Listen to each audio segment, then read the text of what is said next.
Hello, everyone, and welcome to tonight's episode of Storm King's Thunder, episode 30. And in our grand total of the entire time this party's been playing about like a bunch of piddly buffoons, Yay! episode 53.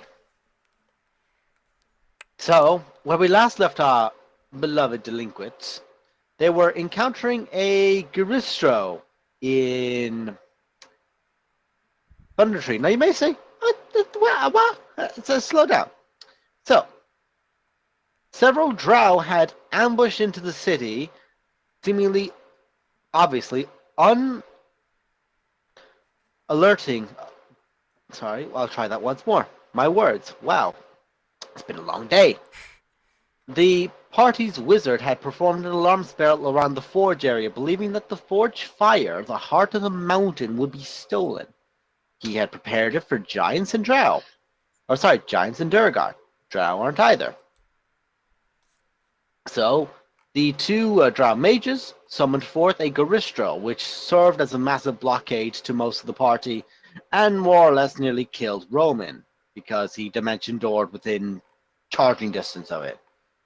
Which would have been the case had it not been for the slightly stupid dwarfs who all started to rally in for the fight.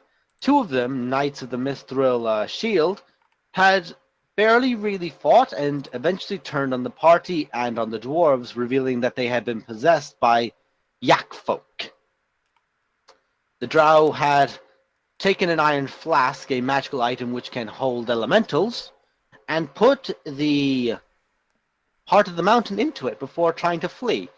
This was working out pretty okay until it became the turn in which Kirok and Varus showed up, which means, hey, magic users, no more fun for you. Hello, naughty children. It also showed that Fleet, the barbarian monk, who was a messenger that was being played by our beloved Nemo, fled because she's 14 years old and it's a fucking Garistro. Little baby go zoom. Exactly. It just went, I'm already say.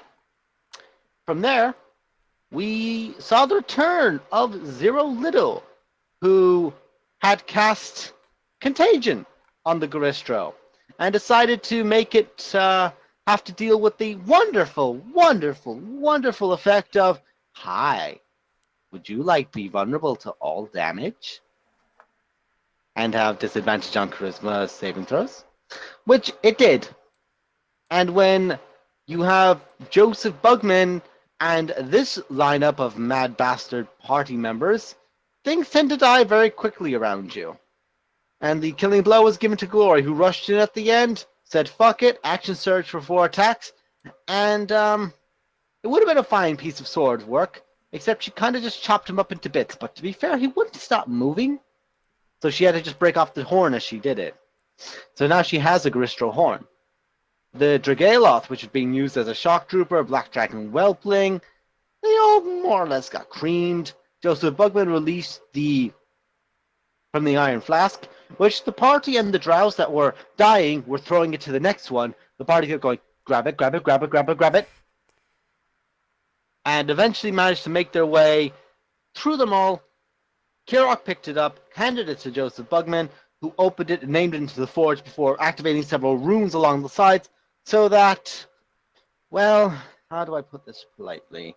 How do I describe this? Literally all hell didn't break loose. There we go. That's how you can describe that. Megra the Dawn Titan didn't show up and start attacking everyone. A challenge 23 rating boss fight. He let me keep the flask. You do. You do. You did get it. You now have, and I will show this to you, Ooh. the Iron Flask. Cool. This is a wondrous legendary item.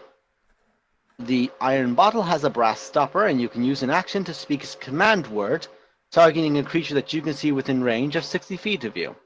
If the target is native to your plane, to a plane of existence other than your own, the target must succeed a DC 17 Wisdom saving throw or be trapped in the flask. Oh my god. If the target has been trapped in it before, it has advantage on the saving throw. Once trapped, a creature remains in the flask until released. It can only hold one at a time. It's a Pokeball. I just got a Pokeball.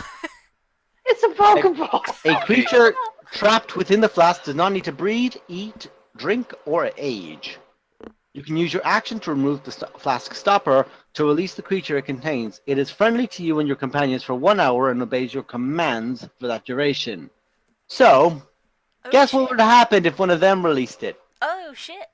They'd have gone, hi, kill these guys for an hour. Okay, but can you drink out of it? If you filled it full of a water elemental, though I doubt it would approve. It would approve for an hour. Yeah. No, it's I friendly don't to think it would you. improve for an hour. It's its body. You're basically just going. It's literally like that episode of Futurama. It's like, you drank our emperor. If you give it no commands, or give it a command that will likely result in its death, it will defend itself, but otherwise take no action.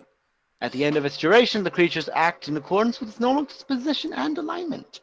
And a identify spell will be able to reveal to you what creature is inside of the flask. But the only way to determine the creature...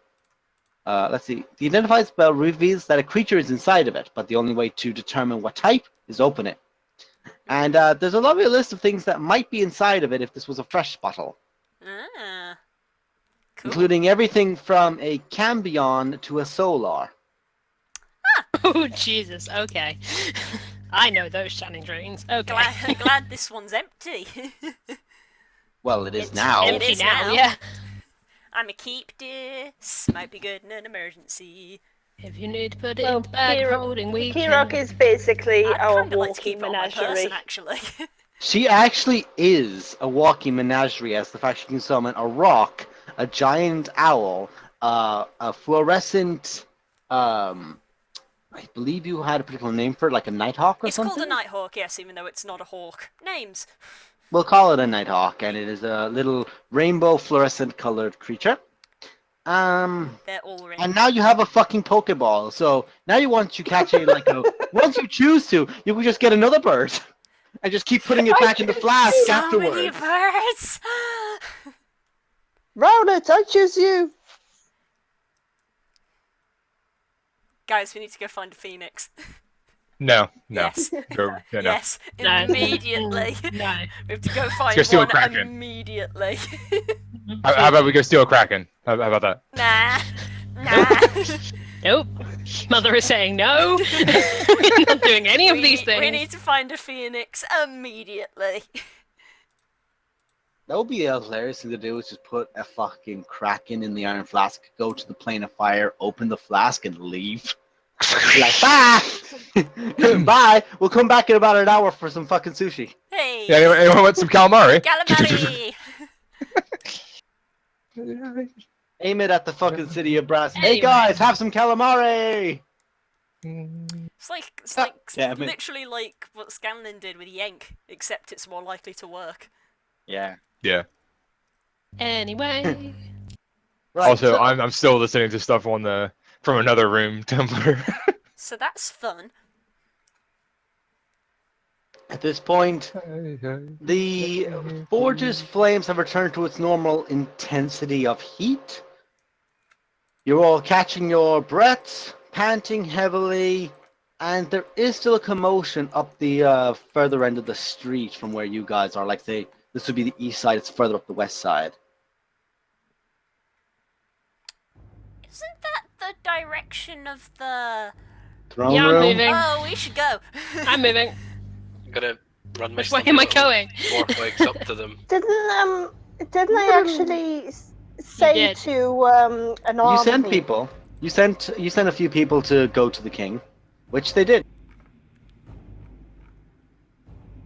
Oh my god, my stumpy little dwarf legs went the wrong way. I got you all. Don't worry. I'm You gonna. spent like the fuck it. entirety of the last combat running. Everyone, stop moving. I can click and drag all Okay. of you. Fuck Hands it. away. Hands off. Everyone take your hands away from your mouses. Damn it, Nolan! Stop it! All hands inside the vehicle at all times. I'm There, sorry. now you can't click yourself. Fuck you. Yes, I can. Oh my Children, god. Fuck you. behave. Children. There. Dude, I'm not even looking at roll Like 20. everyone, I hate you.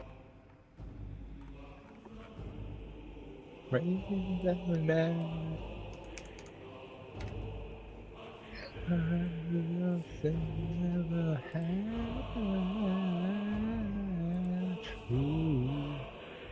you guys all move, Joseph Bugman in tow, you now realize you're moving all still a lot faster because you are still under the effects of the thrill of the hunt, which is Joseph Bugman's equivalent to a mass cast of a Longstrider.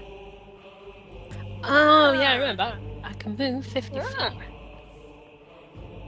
Because he was able to shoot something for a few rounds, so he got really excited, so you all got inspired. You see, at present, about 20 dwarves, 3 of which are slayers, 4 hammerers, which are the heavily armored royal guard, and each one of them have about 3 or 4 dwarves that are all just now on the ground collapsed, and you see the same ethereal spirits as you did before, all of which are moving and watching things in the air and actually all flailing out still in battle. And at one point, this continues. The dwarves on the ground had vomited. They're bleeding. They're just restrained now, and they're just begging and crying incoherently as a form coalesces. As the 4 spirits move around one area and just seem to grab and slam to the ground. And now, before King Belagar and before all of you, now is now pinned by these 4 spirits of dwarven ancestry and basically don't fuck my shit, is the yak folk. What the fuck is that? It looks like Honestly. a cow. Honestly, I can't tell you if I know. I don't know. It goes moo. Here, you guys, this is what it looks like. They're cute. They are cute. They're lawful evil. Don't look like it. Aha! You were fooled. Oh, sorry, they're neutral evil. They're even worse. Oh god. That's up for debate. So, the yak folk is pinned, held down to the ground, and begins speaking out in a language none of you understand, just like cursing each one of you. And the dwarven woman that you had sent with 3 other more mercenary-style individuals, Ashk, is next to the king currently, and it seemed like she was one of the first to actually get there to him. And you can see his helmet was knocked off, and there's this massive gash down the side of his face, and like 2 small marks at the throat. Sorry about that. That's a... He looks over to yourself. This would probably been a lot worse had your little friend here not been sent. You won't stop going on about the fact you got sent in by the wild dwarf. So, now then, and he takes up the hammer while still looking at you and just swings it down. You all hear this as the yak folk had 2 hands. Now has a hand in a puddle. Ugh. Ooh. Where was I? Ah, yeah. So then, you adorable little shit. And he grabs the head, the horn of the yak folk, and just begins twisting it so that the head moves in a very awkward and painful way. You're gonna have 2 choices. I'm gonna send you back to him, broken and bloodied, or I'm gonna break your kneecaps and make you tap dance. One of them involves you living a bit longer. You'll get that one if you tell me what you are doing, who sent you, and why the fuck you think you could get away with it. And I probably should roll on our king's behalf. I'm gonna move up and cast a Zone of Truth. Oh. What are the rules again of a Zone of Truth? I will get you that just now. Where is it again? It is a... You might not need it, but go ahead. Okay. Well, it's best to have it to be Create a sure. magical zone that guards against deception on the point of your choice. Until the spell ends, a creature that enters the spell area for the first time on turn or starts the turn there must make a charisma saving throw. On a failed save, a creature can't speak a deliberate lie while in the radius. You know whether or not each creature succeeds or fails on a saving throw. Alright, what's your DC? My DC is 16.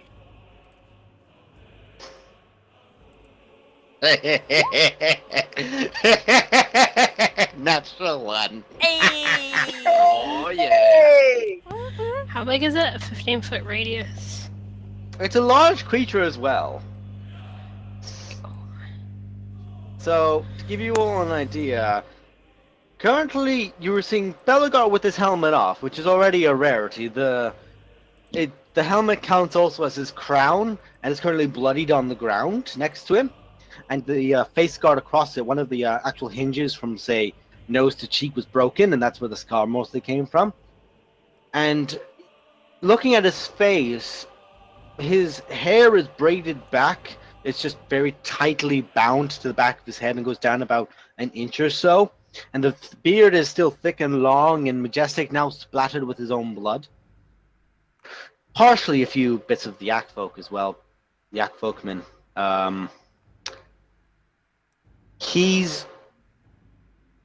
You saw before, you saw King Morin, and that he appeared to be a grim dwarf in the fact that even though he was a bit jovial at times, when he spoke and when he commanded presence, he was grim. Bellegar doesn't have the same fire that Morin has. He's a lot colder and he's a lot darker. His words are very clear, very obvious, very poignant. And it's one of those moments of like watching a sibling get chastised, in that that could be me. Oh, You watch as the Yak folk looks up. So the wanted monster to heat forge. We were told to bring flask, help little purple men come in, take. But and you can tell he's trying to think of ways to speak without invoking a lie. But whilst there is clearly an intelligence to him, he's not the smartest. I glance at Glory. Rude. Just sort of like, You can hide. You can get behind me if you want. shove it behind her. I'm just currently kind of dancing because I'm just getting music from the Cthulhu net, and it's amazing. It's all muffled and everything. It's real nice. Ah,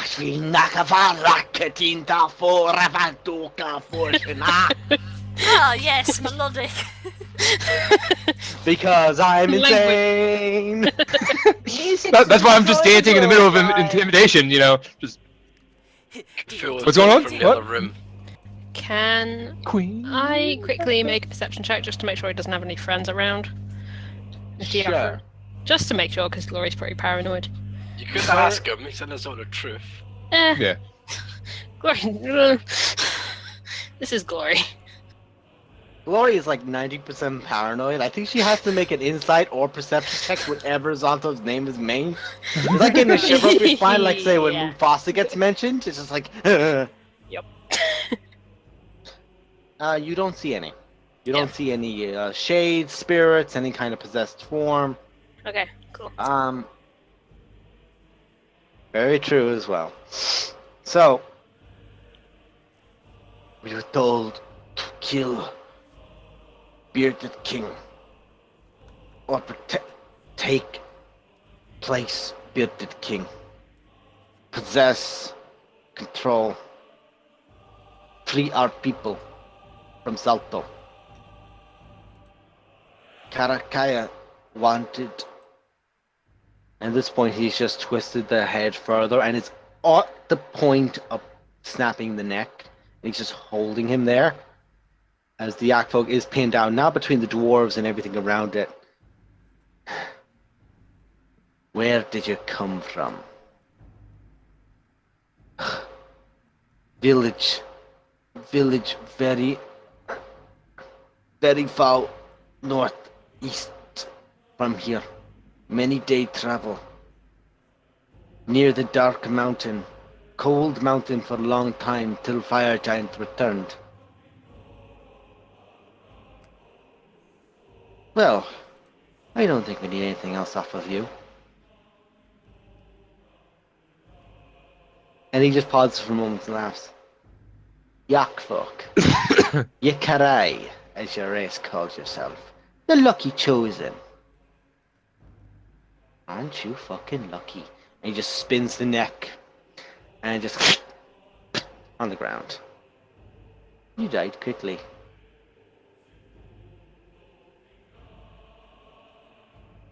I'm going to dismiss my zone of truth. You could also tell that the king wasn't lying about anything he was saying as well. He chose to not resist your effect.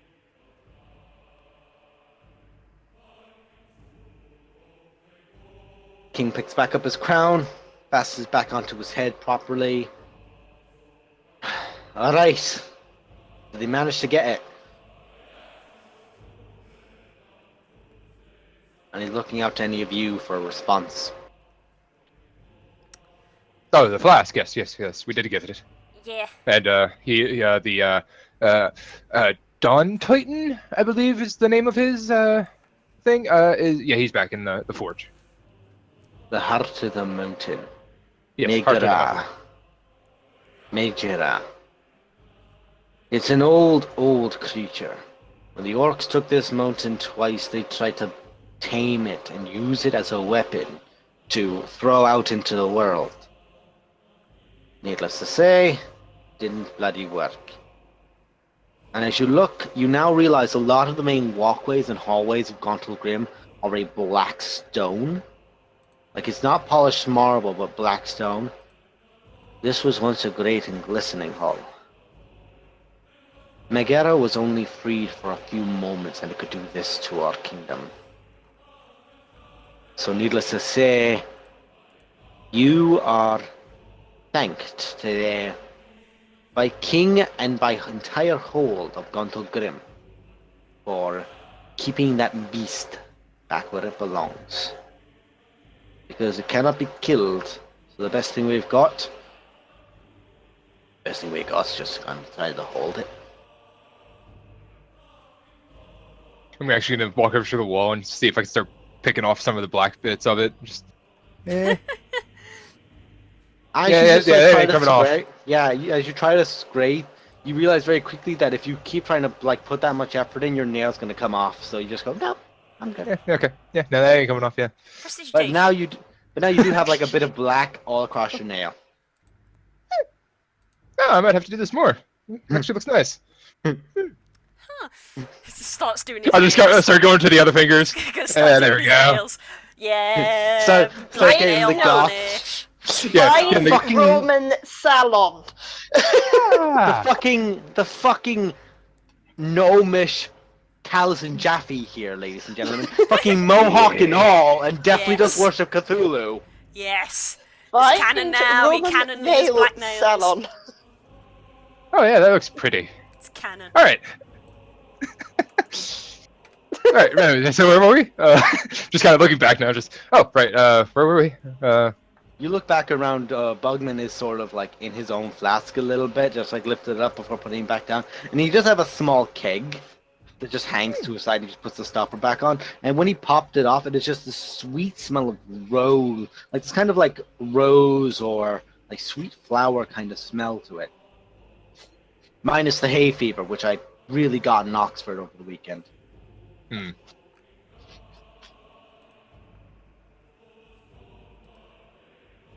Right. And at this point, a lot of people have come out. A lot of people are in the main street or around. There's a large commotion as the battles die down. Civilians, a lot of innocent people, a lot of the people from the actual, the smithies that weren't there were coming out probably some of the quickest. As well are the Corbins, Gwydion and Frigg. Have both come out as well and are watching this entire thing. And Belgar's just looking over everyone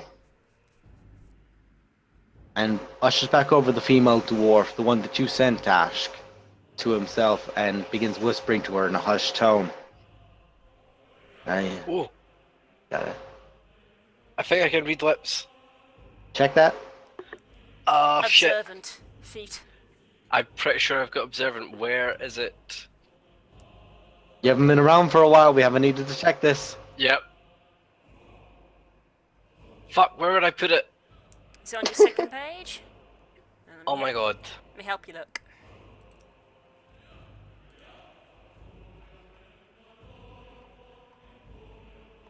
I have 19 passive perception and that doesn't seem right. I think I took observant, I just don't know if I've written it down. I think it is. I think it is like, yeah. Observant increases Yeah. your passive perception. Yeah, you've put +5 in your passive perception modifier, which suggests that you took it, so yeah, you can read lips. Yeah! I'll write down observant now, because I forgot to do that when I made the character. Yeah. And Yeah, if you, do that, please. Yeah, if Do you see a read creature's that mouth line. while it's speaking a language you understand, you can interpret what it's saying. Yeah. You speak and you're watching as this happened, and Bellegar's not really hiding it, but he is in a hushed tone, more of the not trying to speak too quickly. So who was that sent you exactly? Point him out to me. Who sent you to save my life? And when he says that, she just looks over to Ashk, looks back to herself and back to the king, to Ashk again. The wild one, Caravan. And Bellegar gives a slow nod, pats her. Thank you. Your house is going to be getting a decent tribute for what you've done for your king. And the little dwarf just like nods her head. She's a very young dwarf as well, like a very young guardswoman, and very, very thin hair. The beard is not even to Ashk's small tuft yet. It's only just slightly starting to grow in of this thick ginger. And she just pulls herself back with a little nod. And all the hammerers and slayers add like a hand wave and move around you all and move around Ashk in particular, like as she's the center point almost. Because this corridor is actually larger than what it appears on the map. There is space for about 20 people to walk abreast. And Bellegar just walks between all of them, like they part ways. And he just stands there before Caravan particularly, looking slightly down at her, as he is, not out of disrespect, more out of just keeping eye contact, as he is a slightly taller dwarf. He actually stands about 5'4". I immediately bow, but before that, as he approaches, I tense up and I sort of look around. Would I be able to see Mum and Dad? Make a from perception where I am? check. There's a lot of people around. Make a perception check. Okay. Durin can spot this shit out like he's a fucking hawk-eyed midget. You'll have An to, eagle-eye view you'll have- from the ground. Hang on, I will give you your bonus here. Just a sec. Your perception bonus is a 0. So just roll a d10. D20. Roll. Just roll a d20.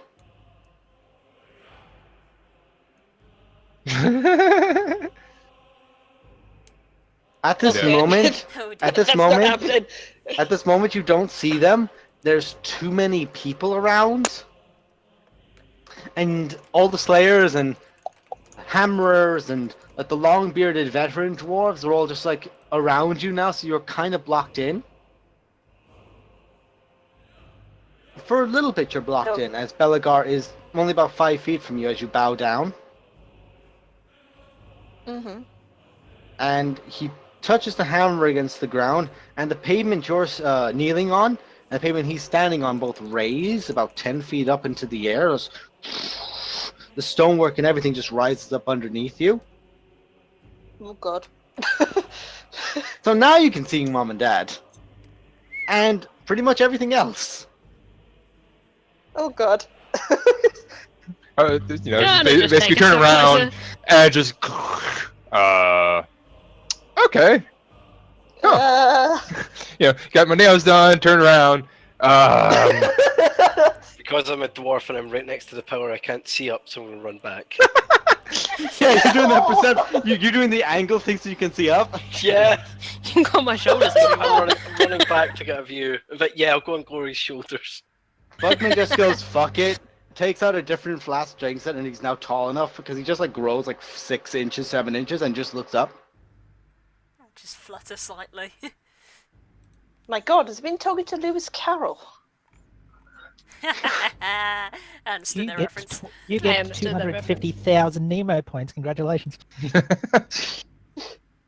What did Nemo points do? Pretty much what you'd expect they did. Absolutely Fuck Just nothing. nothing. Yep. I was going to say death. They're like bitcoins.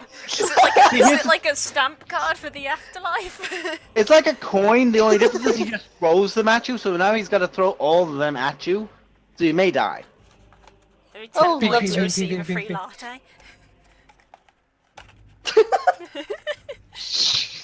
Anyway.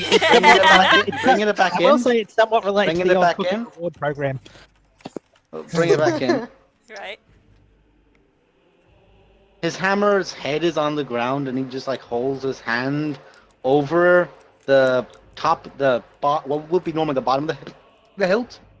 Goes over the top of it like a staff, looking towards you, and his arm just goes across his chest in the same kind of salute Ashk has done to a lot of people in authority as a sign of respect. The king gives to her and gives her a low bow.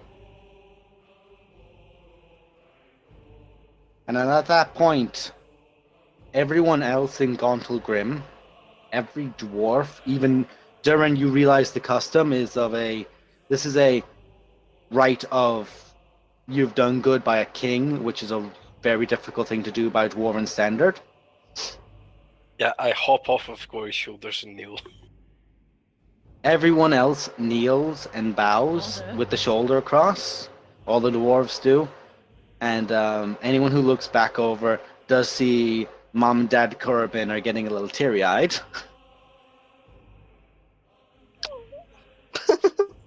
Ashk Corbin. For the longest time, you were considered the wild Corbin.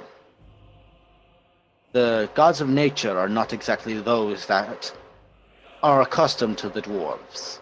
We are war. We are forging of steel and iron. To the sight of a battle, most dwarves will immediately think to just the glory of the fray and throw themselves in. But in a moment of heated conflict, you chose instead, with a quick wit, to send forces not to the immediate threat, but the threat that could have been. And for that, you've saved my life. In honor of this, you are no longer the Wild One. You are no longer just Ashk Corbin. I hereby name thee Thane Ashk Corbin. You will stand across all of Faerun as a champion of your city. For even if your custom might be slightly askew, your honor, your level-headedness, your surety of quickness in your thought, and your honest heart will represent this city for a long way to come. Should you need anything of a dwarf of Gauntled Grim, takes out a small, from his back, just like out of a pouch, you see a rune. And he just puts it over your armor, just at the shoulder chest, just about the chest place where usually you will see in most military uniform, you'll see medals placed. And he just holds it there for a moment, as it's almost like a searing, and you just grit yourself as it is hot to the chest. As now there is the symbol of Gauntled Grim, which is a massive pair of hammers striking down at an anvil, now on the armor. This will carry with you, should you ever change armor. The seal is not the armor, the seal is you. You change an armor, you change a clothes set, no matter what you do, that seal will be your pride. Show to all. You need anything from a dwarf of Gauntled Grim, you need anything from a dwarf, you bear that mark. And should you and the defenders of Faerun that have united around you and yours need dwarven aid, needless to say, Today. oh, you'll hear Gauntled Grim cannons. At this point, you just hear, "Hail Thane! Hail Thane!" from everyone. As Carrick gives you the finger guns.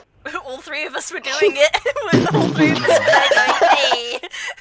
Only difference is Roman is giving off fireworks out of his fingers in celebration. Pew, pew, pew, pew, pew. It's like, Yeah, just recitation, just. it's like you were talking, and it was like if you turn around at this moment in time, you will see Kirok, Roman, and Glory all doing finger guns. Please watch it back. It was All I'm gonna say is, I'm just gonna picture Glory pointing at you, looking at all the crowd, going, "That's my girlfriend." Basically. pretty much. I was about to say, Roman doing fireworks, they'd be the most metal fireworks ever. Oh yeah, no, there's like just black, so you can actually see them. It's just. I was about to say they're all purple and red and black. I need a picture of Kirok and Roman again, just going 10 out of 10. Also, did she get a house call named Lydia? No, Please that would no. have been if it was in Citadel Felbar. Aw. Right. Okay. I am I get sworn you. to carry a I'm burden. sorry, I missed that then. It was a Skyrim It's a reference. Skyrim joke. Oh, right. Because you become a thing of right one. Anyway, You got Okay. a title. Ah. Moving on. I very, very cautiously stand and I sort of very, very respectfully hold my hand to my chest, echoing the king's gesture. Mm-hmm. But When at you the do the same- mark, you do actually just out of habit. Now you just feel it for the first time. You feel that engraving of the mark of Gauntlegrim on your armor, and it was burnt in, and you now watch it's actually like forming out, like it's a wound that has gold bleeding from it, and just solidifies at the top in this beautiful design. And you look down, there's easily one or two small, like not valuable, but one or two small diamonds have risen to the top of it. So it's kind of like this gold with like a liquid, it's this liquid gold with almost a few diamonds rising out of it, and it's just hardened in place there. why do I feel as if the diamonds are on, say, where the handle meets the hammer? And Somewhere the around gold is there. almost like the gold is either like Celtic knotwork or ivy. It probably won't be ivy because it's dwarven, but there we go. We'll say that it's definitely got the kind of art nouveau style that is dwarvish. Nouveau. Yeah. Nouveau, thank you. Nouveau. you are. Bitch. That's something different. That's black and white. Moving on. Well, dwarves do see in black and white. Oh, do they? That's just dark vision, I think. That's when they're in No, the no, dark. no, no. I'm being metaphorical. They can only they can only think in black and white. And you Like, I'm thinking didn't, which grey. is why which is why the king's alive. So that's what he was referencing. So you hear this again, as the slabs that you're on are lowered. Now, follow me. And he motions to all of you to follow him.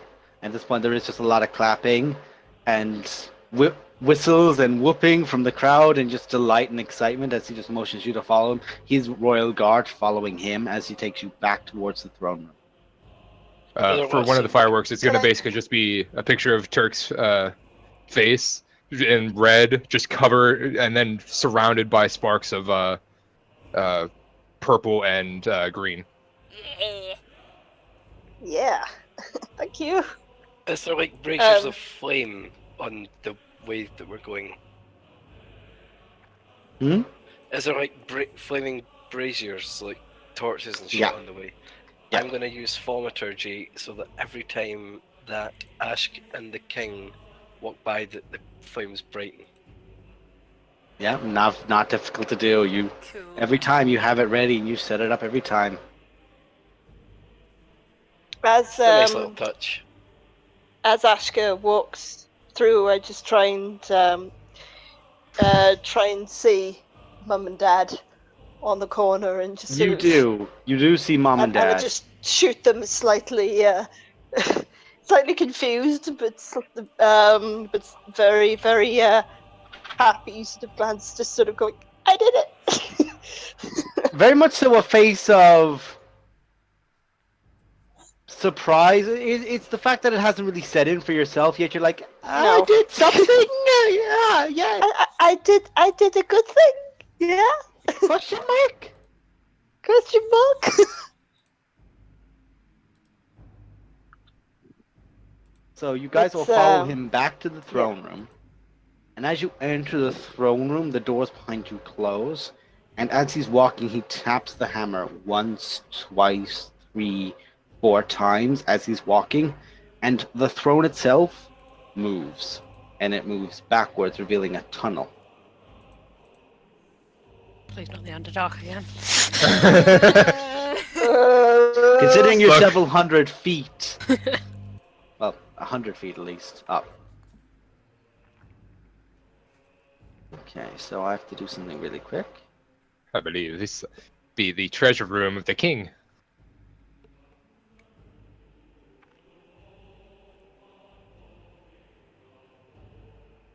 King, a dwarven king. Yeah. So, I've except got a feeling. a gnome can't steal his, or a halfling can't steal his part of the mountain, at least. Indeed, I was about to make that reference and you beat me to it. God damn it! Kill all of you. Wow. Ew!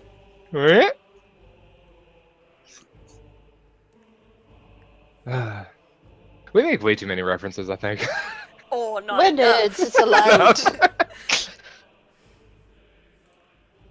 We're nerds. Oh, Yeah, yeah. that's- Speak for yourself. Oh, I'm a geek. Okay, so Oh, I'm they- going to they bring have you the- all I into think- this. I don't have the Ooh. intelligence to be a nerd. You're all we got coming in Fight- from the Fight Club? north. Ooh. Hang on. You all come in from the north side, so I'm going to start bringing you in. Boop. Ooh, this looks fancy.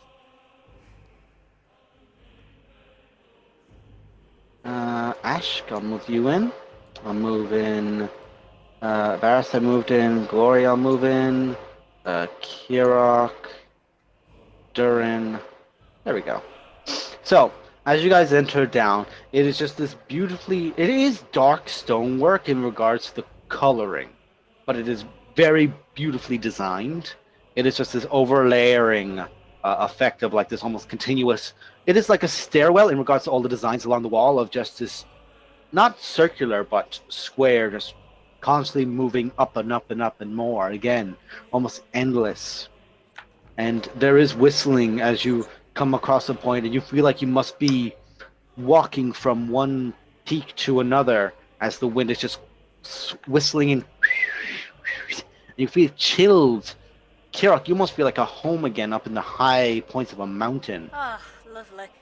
So long since you've been to the Ever Peaks. And as you've all continued down,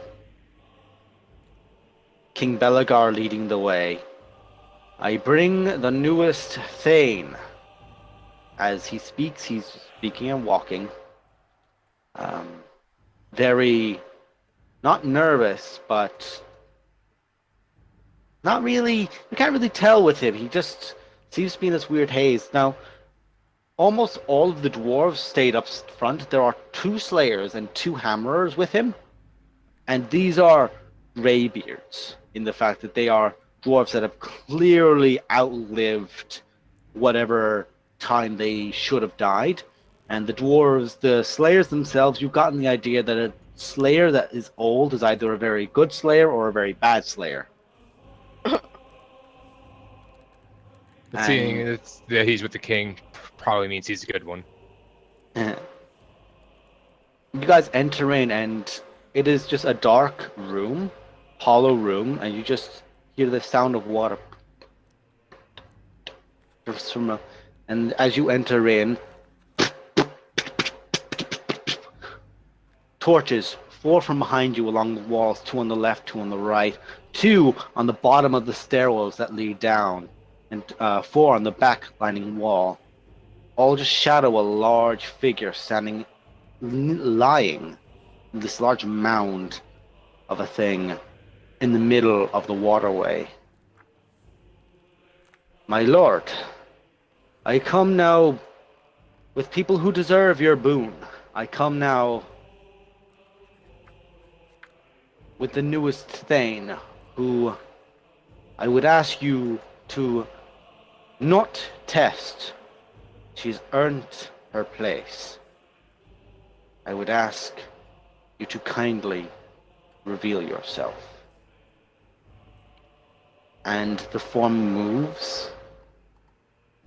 This large hulking form, almost the size of a giant in regards to scale. But from one side, you just see this long head of hair and a human face.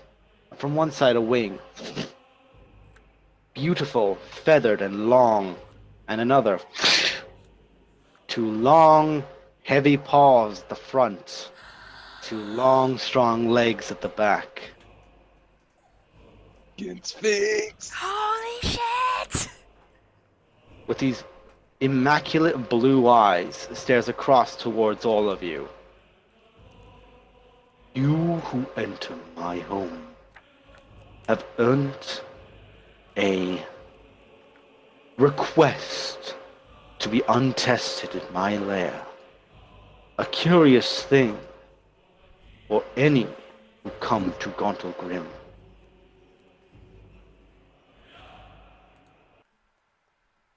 Yeah, motherfucking Sphinx. Let me save changes there. Oh, hang on. Something weird is going on there. Yeah. Just a second, folks. I'm just trying to get all the details and hide them away. Oh, Because they there's a look lot of... so cool! There we go. Show that again. There we go. And looks to you all. I would know your names. Varys Valorin, one of the last children of the High Elves, the land of Faerun. Durin of Felvar. Roman Nomrin, who touches deep into the darkness. Kirok, the broken-hearted, broken-minded. I just kind of see him bow and I bow real quick. Glory, sister of fate, sister of hope, daughter of legacy. And now Thane Ashk Korban, defenders of Faerun, as the word reaches my ears. I You were very, brought- very You were brought politely before nod me my- Sorry. by a king. I would know what it is this king believes you are worthy of.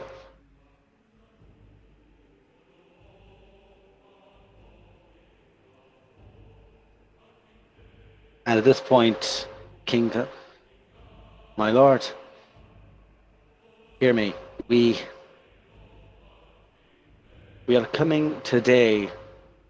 I ask for one of your gifts. Something you promised to me and my hold long ago. At present, evil has again risen in the world, and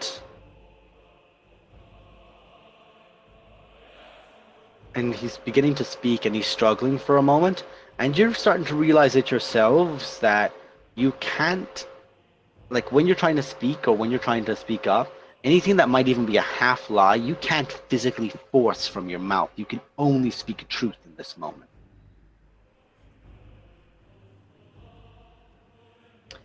And he looks to you all as his eyes just like glaze over with this like blue arcane, and everything from beneath you fades, Oh shit.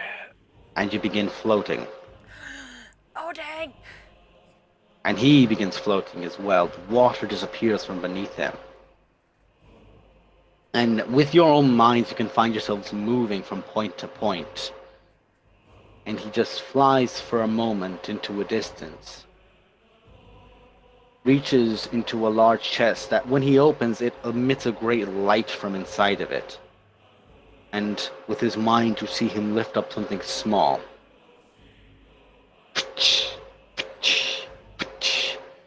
And he steps back to where he was. And as he sits himself back down, you all change again back to your moment, to where you are once more.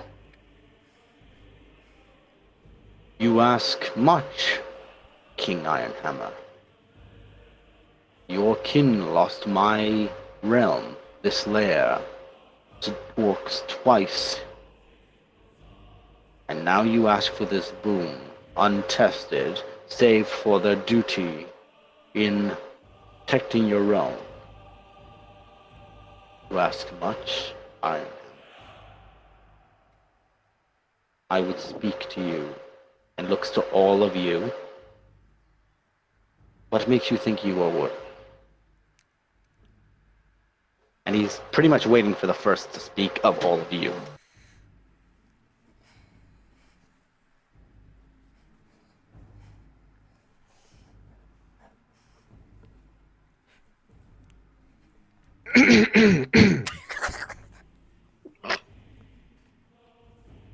Well, you see, sir, we've, well, not only me excluded, really. These people here have not only conquered the mines of Fendelvar in ridding of the dragons and other really As you were monstrous. speaking, Roman, in this moment, everyone else disappears to you, and you feel like you're flung 1,000 feet in a second, and you are now face to face with the Sphinx. However, everyone else, he is exactly where he is to your eyes. But in this moment, you feel like, ah,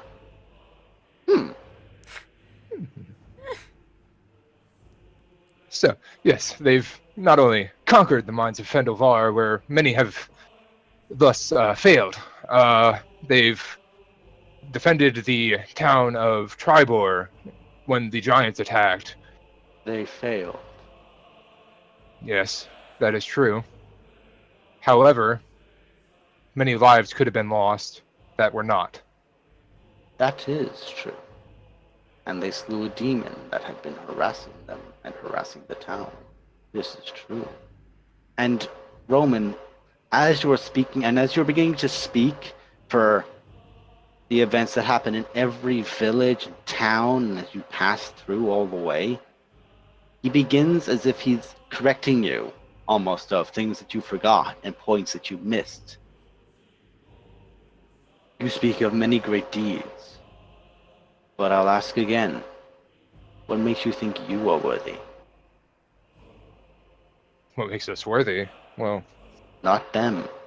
What makes me think you are worthy? huh. Well, to be truthful, I'm probably actually not worthy. I mean, But given the chance, would you strive to be that? if given the chance, I would try to prove my worth, yes. And how much would you tell him? My master? Of this? None. This is something he needs not know. You speak this, but I already see him clawing to the back of your mind. Even if you do not want to, he may tell. You may give way to him. One day you may fall to him. What will you do then? Would you kill? Would you do as he wishes and bring him to this world? Cause the end times of uncomparable terror?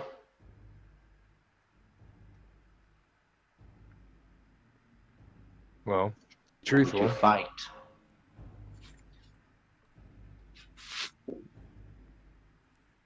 well, although he is the one that gives me my powers, if need be, at the time of bringing him to this world, and the end times do happen, yes, I would be willing to fight him.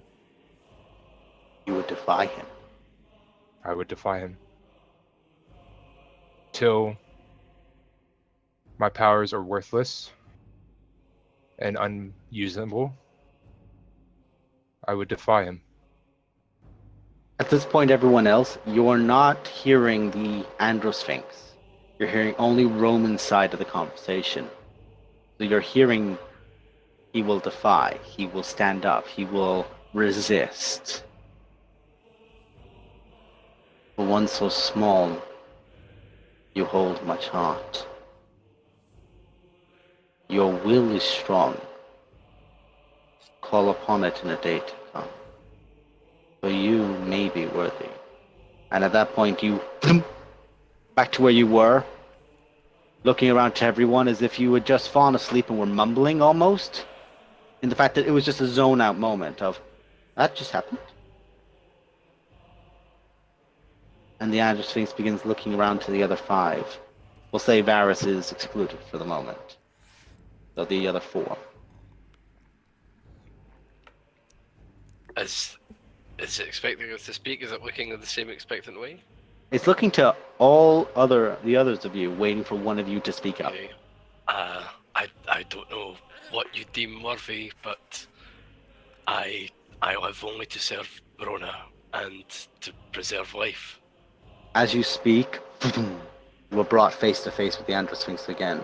You were almost like a fly in comparison to a giant. Like, put my chest out bravely. Dwarvishly. Yeah.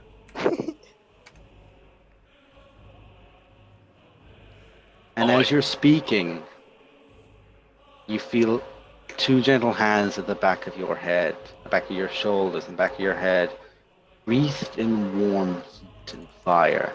As you look back and up, you see a majestic dwarven female, incomparable in beauty, incomparable in grace. You've seen carvings and designs of her, but nothing on this mortal plane can be her equivalent. You see Verona, who stands at your side. My lady, and I just sort of look taken aback. Your lady sees much faith in you to stand behind you as she is. She has chosen you as her champion. You may not bring back the dwarven halls to where they once were. What would you do?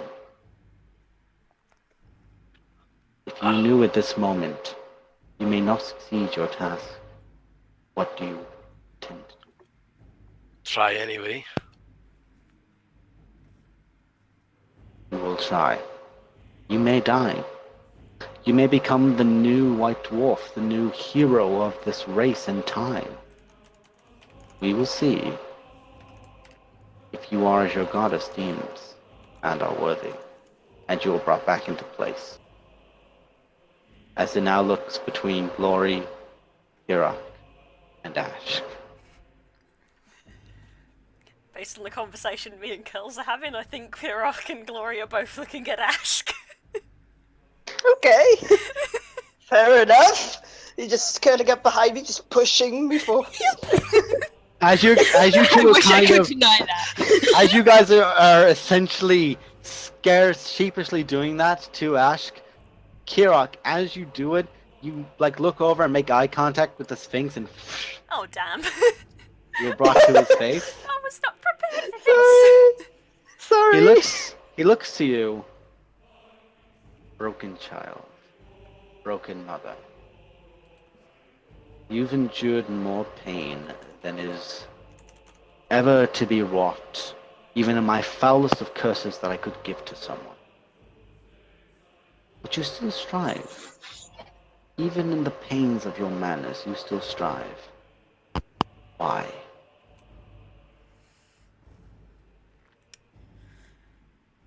And he is unblinking as he looks to you. His eyes are just this like illumined, greater illumined yellow and blue. You know that I once had a family, I do. but no more. I do.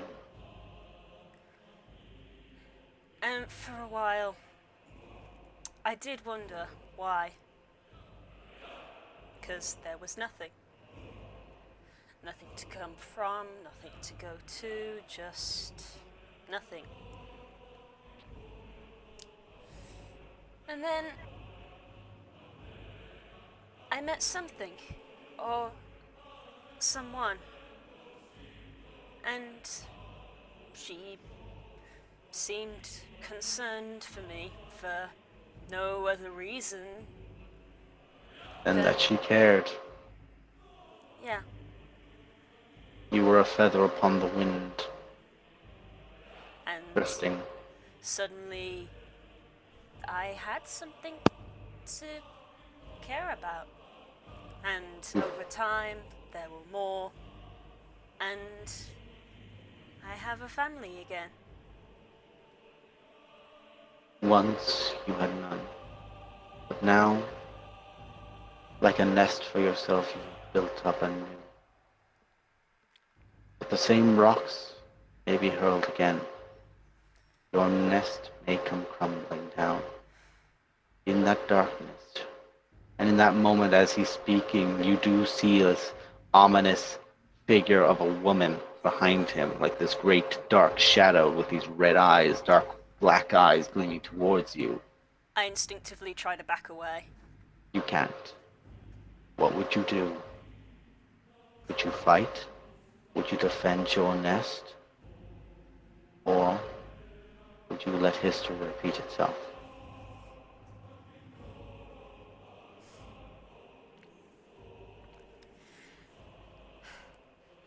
It's hard for me to stay grounded, and he kept me grounded. And now, they are the ones that keep me grounded.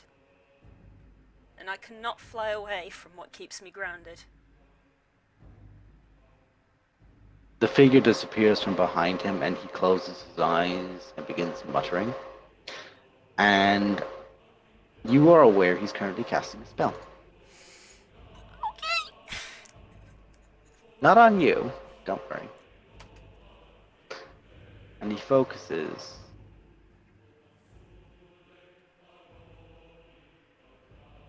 I just performed something. I cannot say it, for it will drive you away from them and towards it. But know that you may still have a bit of your nest left.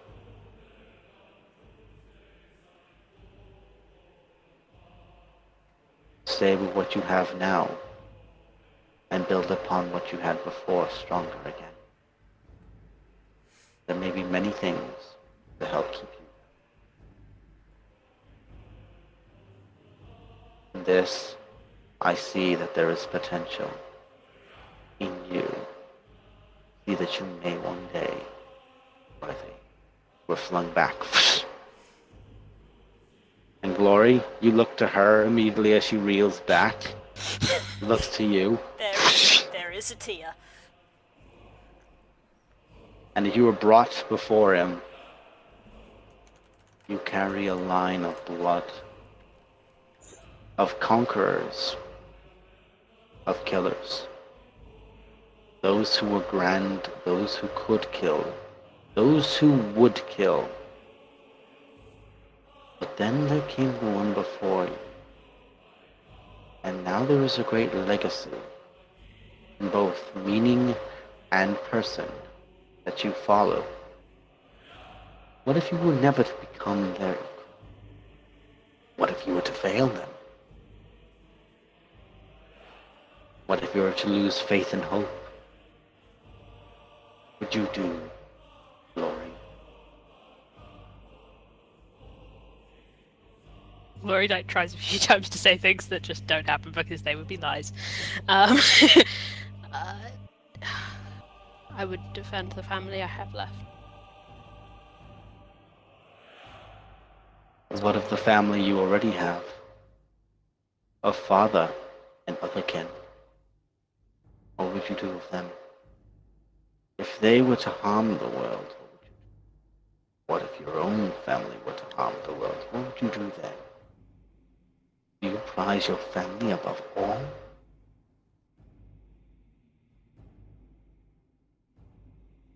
Couldn't honestly say that I would, but I do not honestly believe that they would. What of your father? My father brings any harm to anything, and I see him again, I will destroy him. Then forgive me. The next time you see him, a bloody day. You are willing to look beyond your own ties of blood. Defend that which you have crafted around you. The blood of the covenant is thicker than the water of the womb. You know this. You have fought countless times, and you have done deeds of remark. You have saved children from monsters. You have assured those who care for you. And you currently have the heart of a Thane intertwined with yours. You may never one day become your mother's equal. You may surpass her and your entire line, and you become the hero that all who come after you will know the name of glory, and will strive to seek their own glory.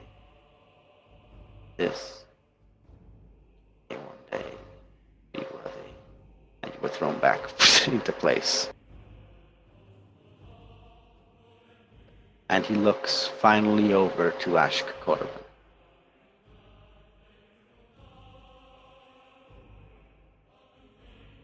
Where everyone else felt like a great torrent had thrown them forward, you were gently lifted.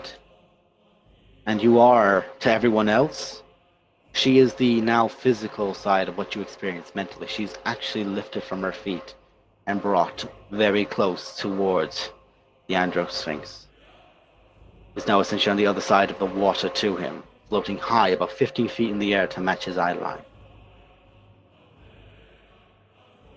What do you think makes you worthy, Korriban?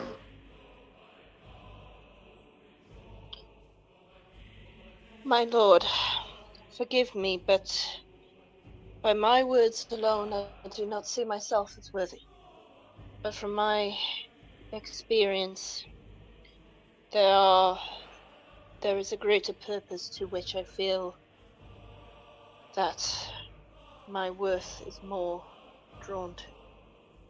And for that, I cannot give you a clear answer for I am still trying to work this out myself. You do not see yourself as worthy. You do not see that the seed becomes the yoke. You are indeed a child of Sylvanas, but also still a child of Moradin.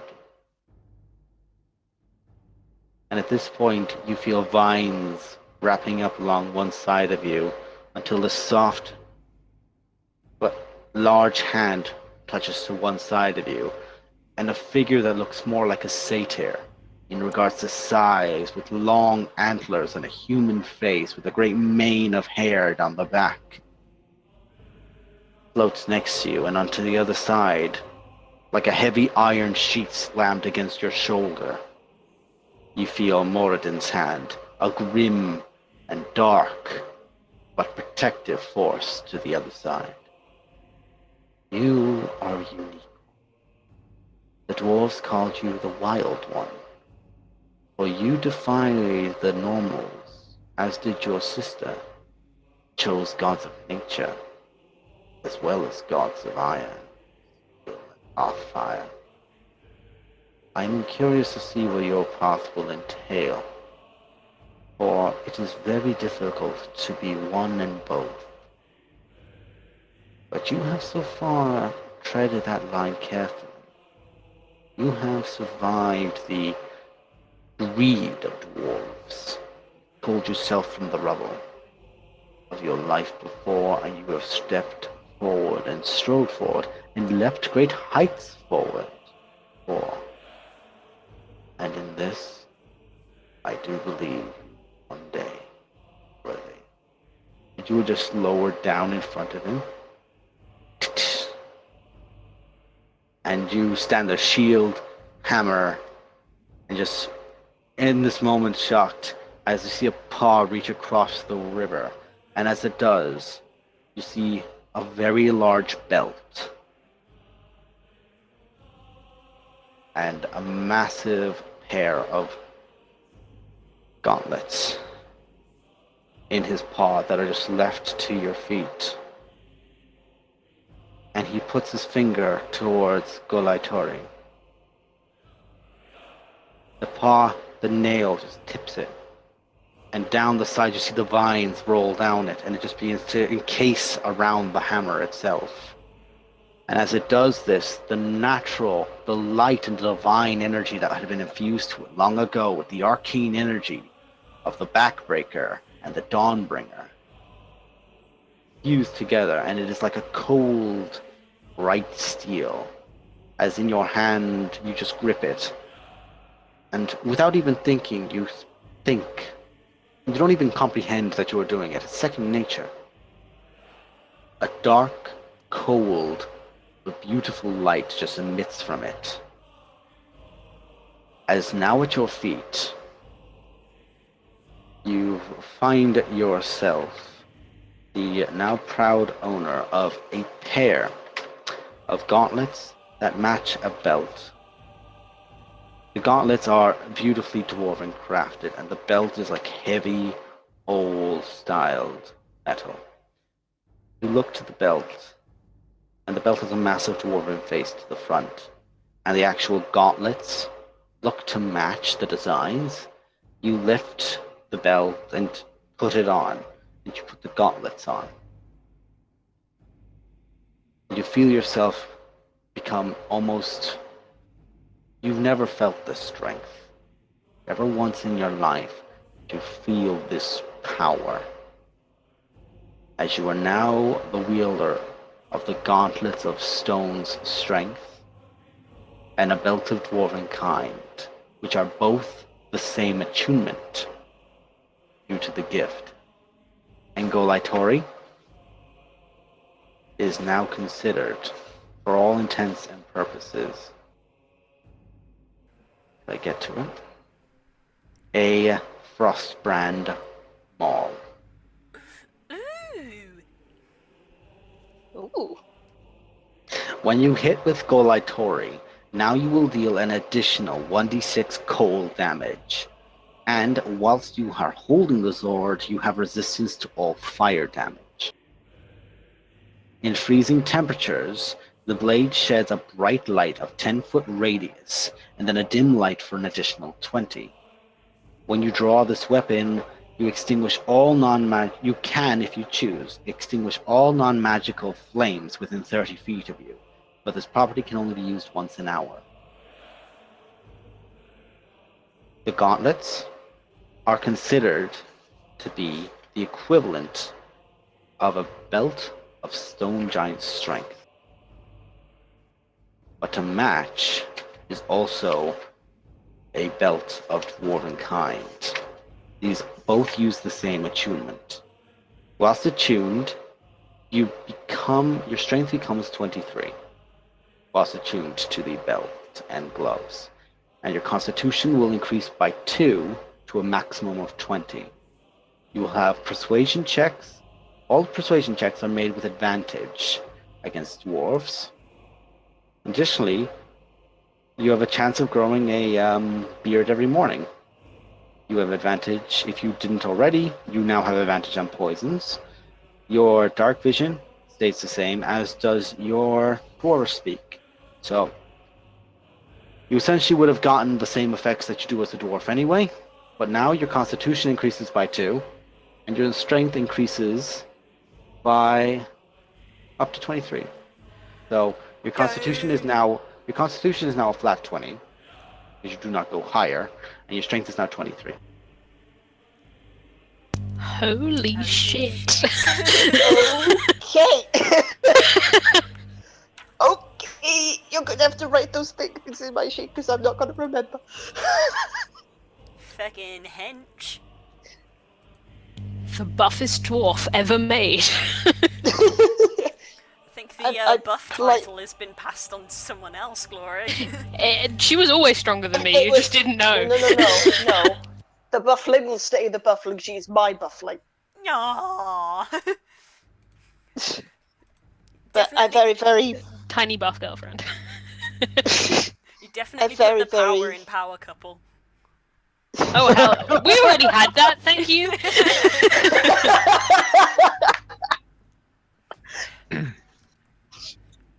I very, very politely bow to the Andrew Sphinx and say, I am here to maintain the balance. And the balance is a very, very difficult line to walk. But you have walked it. You still walk it. You may walk it for more hundreds of years. But daughter of Gauntlegrim, walk your path. Stay true to your friends. And I pity every giant that comes across you. Good luck. And he just furrows the wings over himself and begins lowering himself back down. Remember, Iron Hammer, you now have a debt to pay.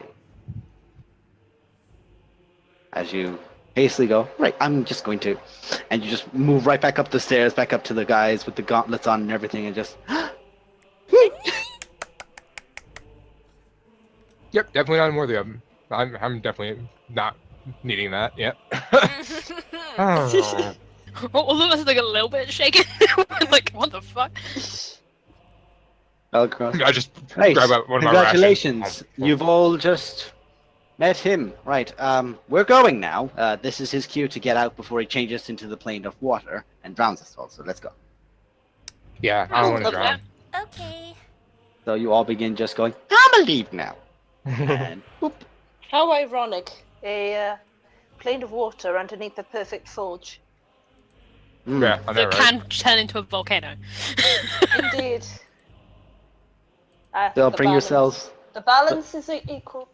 I'm okay. You're like, I'm good. I'm good being a buff ass good. bitch. No, I'm good. Oh, Oh Jesus! Something You just okay? broke. I'm good with I'm being okay. a boss ass bitch. I'm a boss ass bitch. Bang. Shout out to Curls for calling me out on Twitter mid-session. You're most welcome. What I was about to say was there's something akin to the bucket of water that a blacksmith has on the side of his anvil. Yeah, the quencher. That's kind of why I'm happy. Yeah, I'm happy with that balance. It's okay. That makes me happy. Makes Or just sense. kind of, I was gonna say she nudges us with her elbow, but she's too far down, so she uses the tail to just kind of nudge her. Just like, Aw. Eh.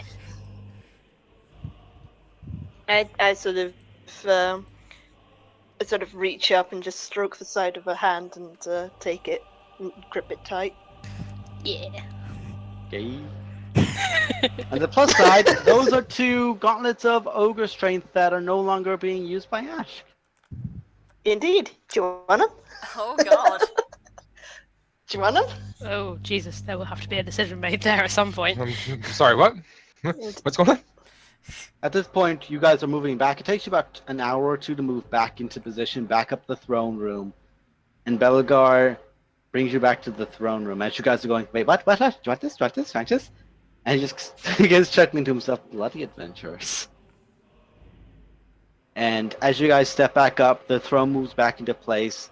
And at this point, there is a the same shield dwarf as before. She's just holding a small chest, which Belgar takes and just hands over to you. In there, you'll find about 100 platinum pieces, about 100 gold pieces, and maybe 1 or 2 diamonds worth about 2,000. Consider this my investment in your campaign. I'll go kill some fucking The giants. businessman head is just going. Kara can't even compute numbers writing, that big. just writing in the book. Okay. From an out of character thing, Kay's not here, so can someone put it in party loot? Kay's Oh, usually our Yes, treasurer. can you do that, please? We love you. I mean, I'm not good with numbers anyway. Ah. Hold on. How That's much? You what have to I'm make me saying. remember the numbers I just said. Leave me No, We can do alone. it. It's I two- remember the it's a hun- numbers. We can do it Either later. put them in text chat or somewhere where we can copy and Yeah, paste. I got it. I got it.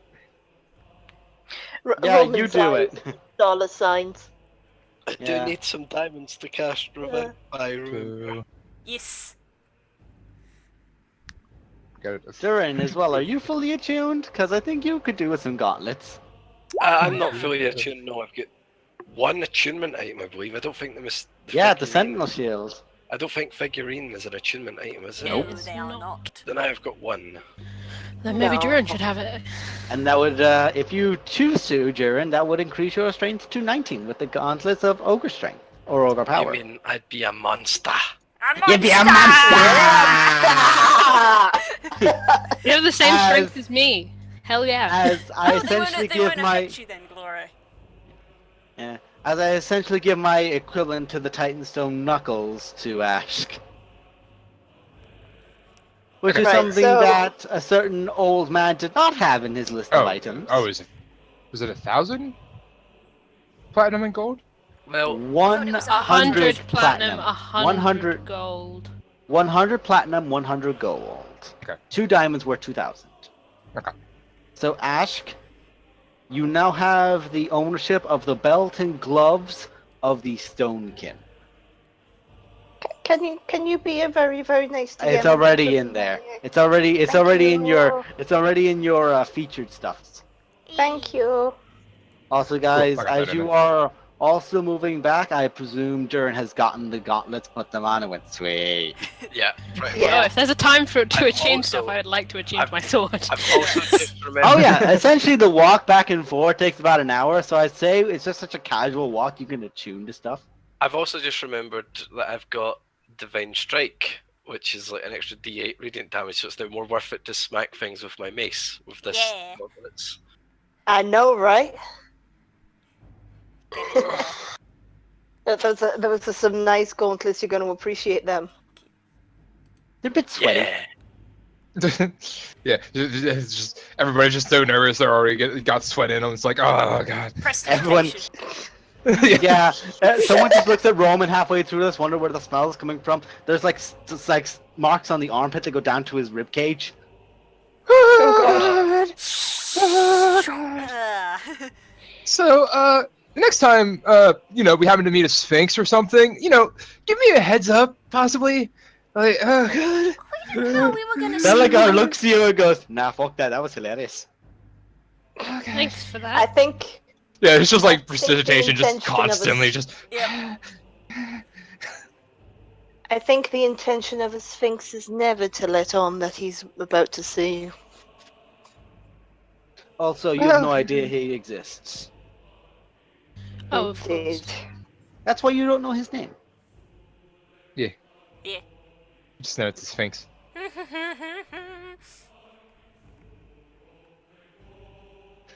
I just saw Curls' we'll play SPC and Sherm Murder Zero. And the gif of, where have you been? I think it's time to go back to Bugman and Speaking grab of, that, where that is brew. You look around, Zero was not with you when you walked in. He was not with you at all when you followed the king. He wasn't there during the crowded scene. He just was like, Son of a fucking Do you go back invisible? you hero. know. I would know. I had the invisibility up during the fight. I mean, it would have run out now because it's been an hour. Yeah. And you never said you were looking for him, True. so you never got to make a perception check. Okay. That's Can I fine. look for him now? Ah? Sure. You can't see him like This was your mistake. I have advantage on perception checks. The advantage, I mean, shit, if you roll 2 ones. which for him I think would still be like a 6. Jesus fucking Christ, I take it back. Jiren, you're like walking back and you're just like, where the fuck was that guy? He was here a minute ago, and you're just here in the corner.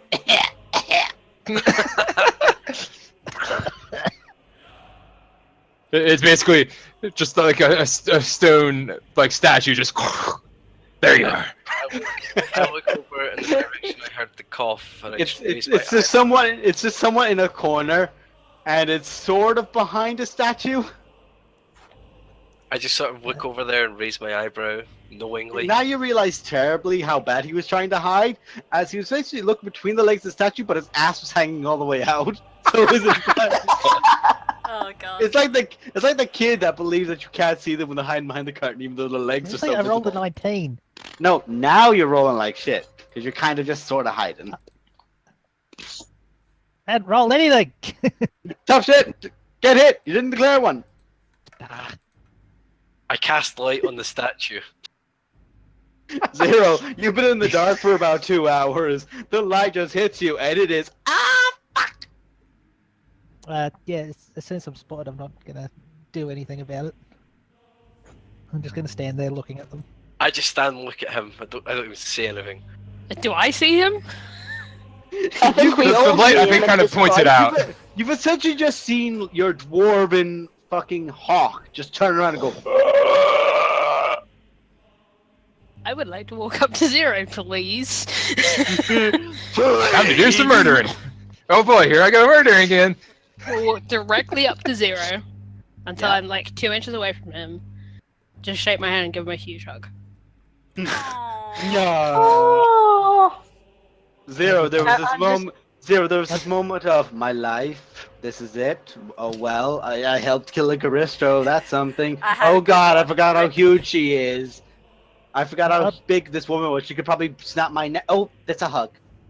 I just walk up behind Gloria. She's doing the walk thing, and as the hug is going on, I'm just sort of looking over it like a policewoman. I just pat her gently on the back. You alright? You hurt at all? Fine. You sure? Yep. You coming with us? I think we're gonna get a drink. I still have business with you lot.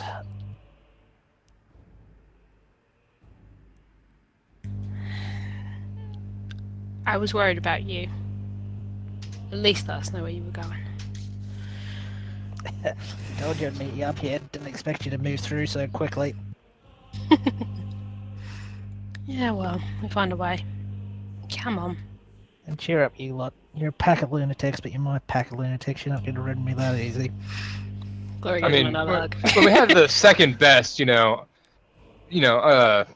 the place again? Undercommon? Yeah, that one. Yeah. When you have the second best, undercommon tracker and everything, you get through pretty quick, right, Darren? Yeah. Yeah. I just imagine him like sitting on a bar stool already, shades and just a glass going, yeah. Yeah, that's me. Someone draw him without. He's got the fucking like the ones that are like shit. Like It's the like deal with it, shades. It's the deal with deal it. with Shane. it, Yeah. And I do like that click your fingers point thing. What we do on webcam about every 2 Yeah. seconds, yeah. Always I tend to ask and say, so I suppose congratulations in order to our new Thane. I very, very politely nod and say, thank you. Although I am I am very, very curious as to your story. Don't worry, I had somebody keep an eye on you. Speaking of which, and I chuck a coin off into the distance, and somebody just grabs it and runs off. Of Fucking- course. A very. You just flick a coin. You guys watch a gold coin. Boom, boom, and just ding, ding, gone. Very good.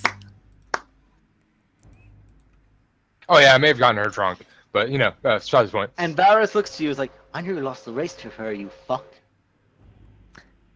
And just as you think that's done with it, Nemo's sort of shaking his head when you said about getting drunk, and just as she thinks she's gone for good, suddenly you see her keep running back with a big blush on her cheeks. She leans down, kisses Roman on the cheek, and then runs off. And I'm like, What the fuck? dude, she's like 14. What did you do? Well, I gave her some money for food. That was the other thing.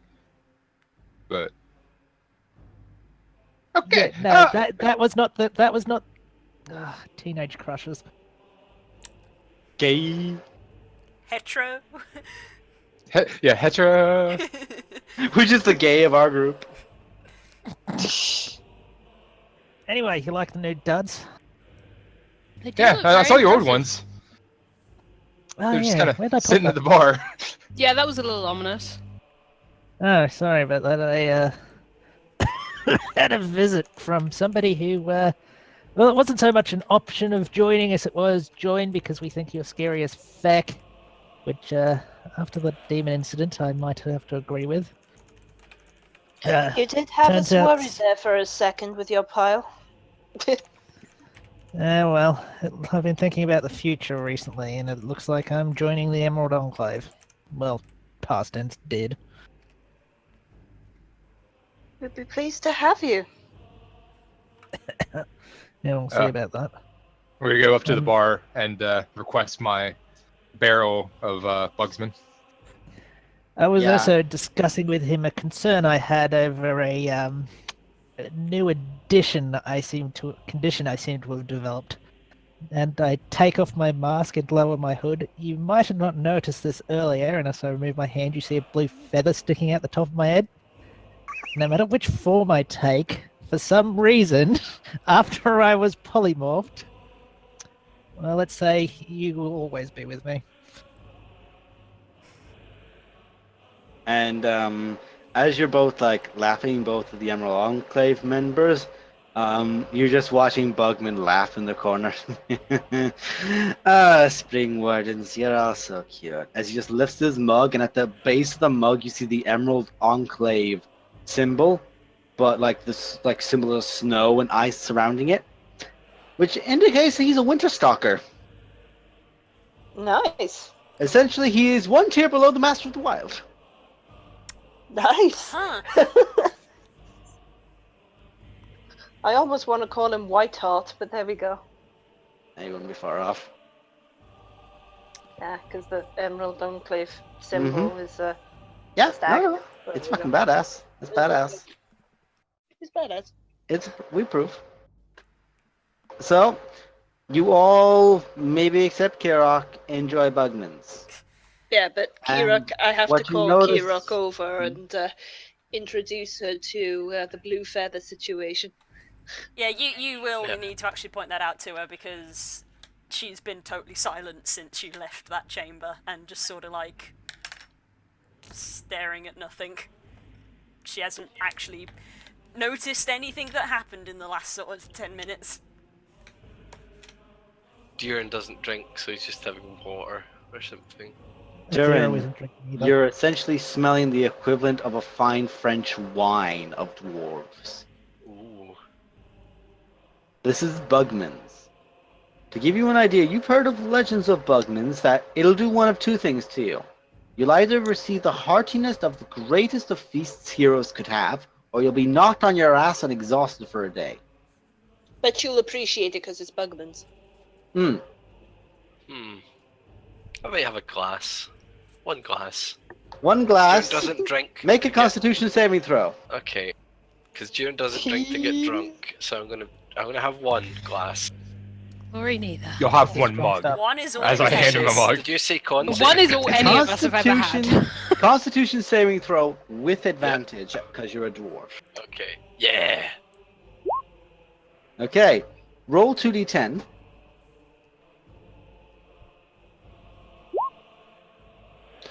That is your current temporary hit points until you for the next 24 hours. Sweet. Yeah, I'm As this handing is the basically- first time that you've had it, I'll describe the following. You are cured of all diseases and all poisons. You become immune to all poisons and from being frightened, and you have advantage on all of your saving throws that are wisdom based. Holy shit. Yep. That's pretty good. It's like Hero's Feast in a bottle. Yeah. That's exactly. Except if Exactly. you roll less than a 10 and you suffer 3 points of exhaustion. Oh, fuck! Yeah. And a Yep. hangover for the world. Hangover for But days. basically, as I Oh. grab my mug of the ale, I basically raise the glass to Mr. Bugman and go, "Thank you, sir, for this incredible drink." Can you make a Constitution saving throw? Because we'll see if you go and keep going until you collapse. Yep. He Down goes, he he goes! drinks, he falls back on his head. You all hear a donk as the mug clacks against his head. Timber. And Bugman is Down. laughing in the corner. Oh! Bugman First is just drink? laughing in the corner. You're bloody welcome. Oh, now I feel bad. Hang on. And he reaches over, gets out a flask, like the small flask. He opens it up. It's the equivalent of smelling liquidized fire. And he just drops it into the now open gnome's mouth. You are no longer exhausted, under the effects of a haste spell. And for lack of a better term, this is the equivalent of hot coffee. This is the equivalent of I was gonna Irish say coffee. like really good quality like black coffee. Oh god. This is like Irish coffee times 12. So yeah, He may legitimately die in an hour. yeah. Rest in fucking pieces. Like it is basically That you Like- are that moment where Fry drank the 100th coffee cup. everything's just slow. Except him. He's actually he moves almost at the same pace as you. He's like, nah, I just hate it a lot. It's a lot easier, and just moves back to his place. Thank you, sir. Just like basically to the table. Just hey, what's up? I am tired just Can- looking at him. I've never Can actually I seen insight somebody check? blur in real life. Can I insight check Kirok? Sure. And Varus casts blur on himself because he's spiteful. That is in character. Indeed. Casts blur and mirror image just says, Roman, look! Don't torture the poor dude. It is If basically we just don't, like what else do we have? Do I know you know, like the something's wrong door with Kirok, or- stoppers. Kirok is quiet, but she's not giving away. She's not. She just seems quiet. Really, she just seems very quiet. And you're slightly like disturbed because you keep trying to focus on her, but every time you do this, just like this small mohawk that just like gets into your peripheral, goes through you and past, and you're like, what the fuck? And you go back to her, and you can't really get a focus. Basically, whenever I stand Guys, it's the still, equivalent of this. Give me a second. It's the equivalent of this.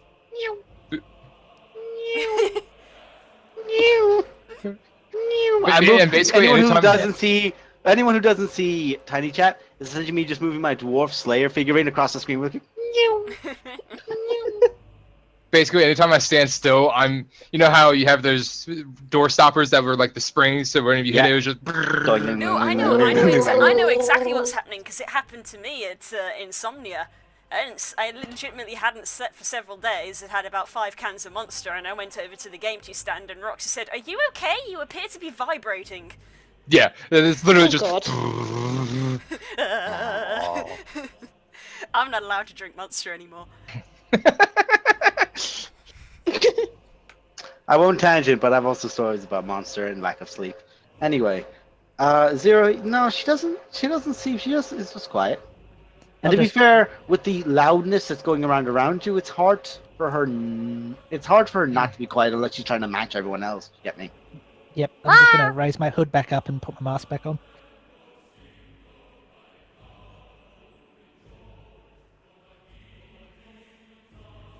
So you're all having a lot of revelry.